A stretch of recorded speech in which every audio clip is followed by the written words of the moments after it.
جو 7 مہینے میرے کلائنٹ مہدی کاظمی صاحب، ان کی اہلیہ سائمہ کاظمی، ان کی تینوں بیٹیاں باشمول جو اس کیس کے اندر وکٹم ہیں، یہ 7 مہینے کی زندگی تو کوئی لوٹا نہیں سکتا ہے۔ ایک کرب سے گزرے ہیں، ایک ڈپ سے گزرے ہیں، اور میرے خیال میں زندگی بھر کے لیے ایک ٹراما بھی آ جاتا ہے، خاص طور پہ جب آپ کو اغوا کیا جائے یا آپ کو چائلڈ میرج کا نشانہ بنایا جائے، اور اس کے بعد مزید جو اس میں offences اس کیس کے اندر ہیں۔ ہمارے نظام کو بہت امپروو ہونے کی ضرورت ہے۔ یہ 7 مہینے کے بجائے 7 دن میں بھی معاملہ طے ہو سکتا تھا اور حل ہو سکتا تھا۔ ہم نے اگر ایک چیز کو کرائم ڈکلیئر کیا ہے، جس کا مطلب ہے چائلڈ میرج، تو پھر ہمیں اس کے ساتھ اس طرح کی حکمت عملی بھی اپنانی ہوگی، جوڈیشلی بھی، لیجسلیٹیولی بھی، کہ اس کی پریکٹس کو ڈسکریج کیا جائے۔ اگر ہم اس طرح کے مواقع پیدا کریں گے کہ چائلڈ میرج کے بعد جس نے کم عمر بچی سے شادی کی ہے وہ اس بچی کے ساتھ رہ سکتا ہے، تو پھر ہم کیسے اس کرائم کو کنٹرول کریں گے؟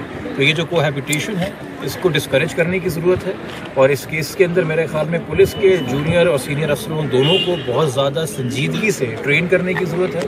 اس کے اندر ہماری عدلیہ کے لوور رینکنگ ہائی جوڈیشری ہو، ان کے ججز کو بھی اویئر اور بہت زیادہ میرے خیال میں سینسٹائز کرنے کی ضرورت ہے، بطور معاشرہ ہمیں بھی، باشمول میرے اور ہمارے وکیل بھی۔ اب یہ دیکھیے، جب اس طرح کی بچیاں اغوا ہوتی ہیں اور ان کو پھر ان کے اغوا کاروں کو گرفتاری سے بچانے کے لیے اکثر ہراسمنٹ پٹیشنز بھی فائل ہوتی ہیں، اور اس میں کیا ہوتا ہے کہ کوئی وکیل کہہ دیتا ہے بچی کو دیکھ کے کہ ویریفائڈ بائی می، اور 13 سال کی بچی کو 18 کر لکھ دیتا ہے، اس کا کوئی شناختی کارڈ نہیں ہوتا۔ تو میں تو اپنے بھی فیلڈ کی اور بار کی بات کروں گا، میں باقی کسی کی کیا بات کروں۔ تو اس کیس سے لیسنز لرن کرنے چاہیے۔ یہ پہلا کیس نہیں ہے جس میں یہ ایسا ہوا ہے۔ میں 4 سے زائد کیس کر چکا ہوں، جہاں کچھ مہینے شیلٹر ہوم میں رہنے کے بعد جب بچی اس ڈر و خوف سے باہر آتی ہے تو وہ یہی فیصلہ کرتی ہے کہ والدین کے پاس ہی جانا ہے، اور یہ ریپیٹڈلی ہمیں نظر آ رہا ہے کہ ہمیں لیسنز لرن کر کے امپروو کرنے کی ضرورت ہے، تاکہ یہ امپورٹنٹ مہینے جو ہیں، یہ جو درد اور کرب ہے، اس سے والدین نہ گزریں، بچے نہ گزریں۔ اب دعا یہ ہے کہ بچی محفوظ رہے والدین کے ساتھ، اس کی تعلیم دوبارہ کنٹینیو ہو، اس کو زندگی میں جتنی اپرچونیٹیز اویل کرنی ہیں جو تعلیم کے ساتھ آتی ہیں وہ ملیں، جو اس کی نشو و نما ذہنی ہے، شخصیت کے طور پہ ہے، وہ اس کی پوری ہو، والدین اس کا بھرپور خیال رکھیں۔ اور ہم ڈے 1 سے تمام کورٹ آرڈر سے ابائڈ کرتے رہے ہیں۔ فی الحال کورٹ نے واضح کیا ہے کہ ہر ہفتے چائلڈ پروٹیکشن آفیسر اور ایک لیڈی پولیس آفیسر جو ہے وہ بچی کے ویلفیئر کو کنفرم کرنے کے لیے ایک رپورٹ مرتب کرے گی اور فیملی کورٹ میں جمع کرائے گی۔ ہم اس کی بالکل پاسداری کریں گے۔ ہم سے درخواست کی گئی ہے، بلکہ ڈائریکشنز دی گئی ہیں کہ ہم ایک بانڈ ایشو سبمٹ کریں کورٹ کے اندر، ہم وہ بھی سبمٹ کریں گے، اور ہمیں ڈائریکشنز ہیں کہ پاکستان سے بچی باہر نہیں جائے گی، تو ہم بالکل اس کی بھی عمل درآمد کریں گے۔ اور کبھی کسی بھی وجہ سے، ریلیجس ریزنز کی وجہ سے کہ جی عمرے پہ، حج پہ یا زیارت پہ جانا ہے، یا کسی میڈیکل ریزن کی وجہ سے، یا کل کو ایجوکیشن اپرچونیٹی ہوتی ہے، بچی کا کسی باہر یونیورسٹی میں ایڈمیشن ہوتا ہے، تو ہم ریکوزٹ کورٹ کو آگاہ کر کے ہی کوئی بھی اقدام لیں گے، اس سے پہلے یہ نہیں ہوگا۔ بٹ یہ بھی ذہن میں رکھیے گا کہ بچی فی الحال 14 سال کے لیے ہے، کہ جتنی بھی ریسٹرکشنز ہیں یہ صرف تب تک کے لیے جب تک کہ وہ 18 کی نہیں ہو جاتی، کیونکہ جب وہ 18 کی ہو جائے گی تو وہ اپنے فیصلے کرنے کے لیے خود مختار ہے۔ جب تک وہ مائنر ہے تو ایک طریقے سے فی الحال کورٹ اور والدین اس کی کسٹڈی شیئر کر رہے ہیں، چونکہ اس کی پرماننٹ کسٹڈی کا فیصلہ ابھی بھی فیملی کورٹ میں۔ لوور کورٹس میں کیا کیا اپلیکیشن یا کیسز پینڈنگ ہیں وہ بتائیں گے آپ کی طرف سے اور مخالف پارٹی کی طرف سے؟ دیکھیے، آج مینٹینیبلٹی کے اوپر بات کر رہے تھے، میں اس پہ آرگومنٹس دینا چاہ رہا تھا، کہ وہ سپریم کورٹ کے کچھ فیصلے ہیں میرے خیال میں، اس لیے شاید ہائی کورٹ نے ضروری نہیں سمجھا کہ میرے اس پہ دلائل بھی سنے، چونکہ ان کو آلریڈی یہ بات کلیئر ہے۔ 2 باتیں، سپریم کورٹ کا بڑا واضح فیصلہ ہے کہ جو 491 کی حفظ بیجا کی پٹیشنز ہوتی ہیں، وہ ایک پٹیشن اگر ایک کیس میں ڈیسائیڈ ہو جائے تو اس کا یہ مطلب نہیں آپ دوسری پٹیشن فائل نہیں کر سکتے۔ حفظ بیجا کا ایک فیصلہ دوسری پٹیشن پہ اثر انداز نہیں ہوتا، اس پہ سپریم کورٹ آلریڈی فیصلے دے چکی ہے۔ دوسرا یہ کہ جب گارڈین اینڈ وارڈ میں فیملی کورٹ کے اندر کسی کی درخواست پرماننٹ کسٹڈی کی پینڈنگ پڑی ہو، جو کہ اکثر والدین کے بیچ میں بڑی لڑائیاں چلتی ہیں بچوں کی کسٹڈی کو لے کے، سپریم کورٹ کے اور اس ہائی کورٹ کے 4 فیصلے ہیں پچھلے 10 سالوں میں، اور سپریم کورٹ کا 2018 کا فیصلہ ہے کہ گارڈین اینڈ وارڈ کورٹ میں بے شک اپلیکیشن آپ کی پینڈنگ ہو، مگر کوئی ریسٹرکشن نہیں ہے ہائی کورٹ کے اوپر کہ وہ ایز این انٹرم میجر بچی کی ویلفیئر کو دیکھتے ہوئے، تعلیم کے خلل کو دیکھتے ہوئے اور باقی چیزوں کو دیکھتے ہوئے ایک فوری فیصلہ کرے کہ بچی کی انٹرم کسٹڈی والدین کو یا والدین میں سے جو بہتر ہے اس کو سونپ دی جائے۔ یہ بھی established law of the land ہے۔ تیسری بات یہ، جو ہماری درخواست پڑی ہوئی تھی پینڈنگ ٹرائل کورٹ میں کہ بچی کی امی کسٹڈی دی جائے، اس کے باوجود ہم ہائی کورٹ آ گئے، تو بھائی ہم ہائی کورٹ اس لیے آئے چونکہ ملزم نے بدنیتی سے اور ٹرائل کورٹ سے بھاگنے کے لیے ایک درخواست جمع کرائی 10 دسمبر کو، 2 دن بعد ہماری درخواست کے، کہ جی ہمیں تو ٹرائل کورٹ پہ بھروسہ ہی نہیں ہے، ہمیں تو ٹرائل کورٹ پہ بھروسہ ہی نہیں ہے۔ مجھے نہیں پتا، آج پریس کانفرنس کے اندر نکل کے شاید وہ ہائی کورٹ کے بارے میں بھی یہ بات کہہ دیں۔ آپ نے ٹرائل کورٹ کو 4 ہفتے سے فریزر میں ڈال دیا ہے.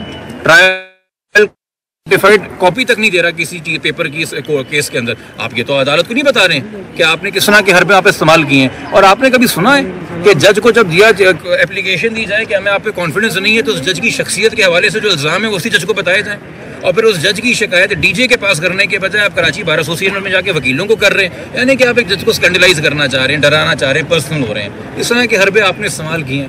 ہم نے تو آج تک دیکھیے کیا ان ملزموں کو اسی ٹرائل کورٹ سے بیل نہیں ملی تھی. ہم نے کہا کہ ہمیں اس کورٹ پہ بھروسہ نہیں ہے, کورٹ ڈر گیا, خوف میں آ گیا ہے. کیا فیملی کورٹ نے ہماری انٹرم کسٹڈی کی درخواست 1.5 مہینہ لے کے بھی ریجیکٹ نہیں کر دی؟ ہم نے کہا کہ ہمیں کورٹ پہ بھروسہ نہیں ہے. کیا پہلے سندھ ہائی کورٹ نے شروع میں بچی کو آزاد نہیں کر دیا تھا, جہاں جانا ہے چلی جائے جون میں؟ ہم نے کیا کہا کہ ہمیں ہائی کورٹ کے ججز سے بھروسہ نہیں ہے؟ ہم نے تو کبھی یہ کلمات ادا نہیں کیے. ہم لوگ کی طرح دوبارہ آتے رہے. باقی تمام تر لوگ جو اس کیس سے جڑے رہے ہیں, چاہے ان کا تعلق میڈیا سے ہو, سماجی کارکن ہوں, ان یا وکلا ہوں, میں ان تمام لوگوں کا شکریہ ادا کرنا چاہوں گا. خاص طور پہ میری ٹیم کے اندر ایڈوکیٹ ظہیر احمد ہیں, بیرسٹر رفیق احمد ہیں, میرے پیرا لیگل یوگ وکٹر ہیں, پھر کچھ وکلاء جو ہمارے ساتھ رہے, نبیل کلاچی صاحب جو سپریم کورٹ میں ہمارے ساتھ تھے, احمد علی حسین صاحب جو کہ جس قسم کے سنگین اور گھنونے الزام لگتے رہے ہیں والدین کے اوپر, اس میں حقیق عزت کا دعویٰ جو ہے وہ کیس وہ کر رہے ہیں. پھر لاہور کے اندر فہد صدیقی صاحب رہے, اور اپنا احمد شیر جٹ صاحب اس کیس کے اندر رہے, جو وہاں پہ پروسیڈنگز میلا فائل ہوئیں بچی کے نام سے. کچھ لوگوں نے وکالت نامے جعلی سائن کروا کے یہ کام کیا. اسی کے ساتھ ساتھ مزید جو ہمارے ساتھ یہاں پہ تعاون رہا ہے کچھ صحافیوں کا, جنہوں نے انتھک محنت کے ساتھ دن رات اس ایشو کو کور کیا ہے, میں ان تمام کا شکریہ ادا کروں گا. صحافیوں کا میں نام لوں گا نہیں, چونکہ پھر وہ لوگ کہہ دیں گے آپ باعث ہیں, تو وکلا کا ہم نام لے دیتے ہیں. باقی اللہ کرے جی ہم سب کی بچیاں محفوظ رہیں اور اپنے گھروں میں خوش رہیں اور ان کی تعلیم مکمل ہو. اور 18 سال کے بعد, یہ تو میرے کلائنٹ کو بھی مشورہ ہے, 18 سال کے بعد بچی آپ کی جو بہتر فیصلہ کرنا چاہے, اس کے بعد آپ کا رول نصیحت کا رہ گیا, وہ اپنے فیصلے کرنے کے لیے آزاد ہو. بہت شکریہ. مہدی صاحب آپ کچھ کہنا چاہتے ہیں؟ پہلے بار کا سیکرٹری بنا دیں. کام آپ کا وزیر اعظم والے. ناظرین اس طرف دیکھیں, میرے ساتھ موجود ہیں مہدی بھائی, اور مہدی بھائی کے تھوڑا سا دور رہ کے تھوڑا یہ بھی آ جائے نا. سب بات کریں گے کیونکہ آپ وہ چونکہ آپ کو فوری ابھی جانا بھی ہے چائلڈ پروٹیکشن یونٹ, صاحب تو ذرا شارٹ میں بتا دیجیے گا کہ کیا فیلنگ ہے. جبران ناصر صاحب نے بھی بات کی, آپ لائیو ہیں اس وقت تمام جگہوں پر. سب سے پہلے تو اللہ تعالیٰ کا شکر ادا کروں گا, اس کے بعد میں معزز جج صاحب کا شکر ادا کروں گا جنہوں نے بڑا بہترین ڈیسیژن لیا آج. اپنے وکلا کا شکریہ ادا کروں گا, جبران بھائی, ان کی پوری ٹیم, ان کے ساتھ جتنے بھی ایسوسیٹس تھے, ظہیر احمد اور دوسرے جتنے بھی ہیں, سب کا شکریہ ادا کروں گا. اور میرے لیے جتنے بھی دیگر وکلا میرے ڈفرینٹ کیسز فائٹ کر رہے ہیں, میں ان سب کا شکریہ ادا کروں گا. اللہ کا شکر ہے آج ہم اس پوزیشن پہ آئے ہیں کہ میری بیٹی جو ہے کورٹ نے ہمیں انٹرم کسٹڈی ہمارے حوالے کر دی ہے.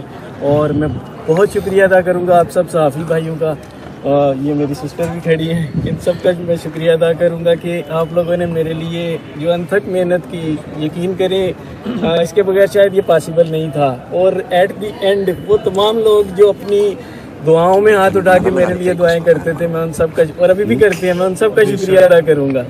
اور میرے پاس الفاظ تو نہیں ہے, مجھے نہیں سمجھ آ رہی میں کیا. سر بچی کی آپ تعلیم و تربیت کے لیے کیا بندوبست کریں گے؟ جو میکسیمم پاسبلٹی ایک ہوتی ہے میں وہ کروں گا. ڈیفینیٹلی اس کا اسکول دوبارہ تھرو ہوگا, اس کے بعد اس کی جو بھی ویلفیئر اس کے لیے ہے وہ کیا جائے گا.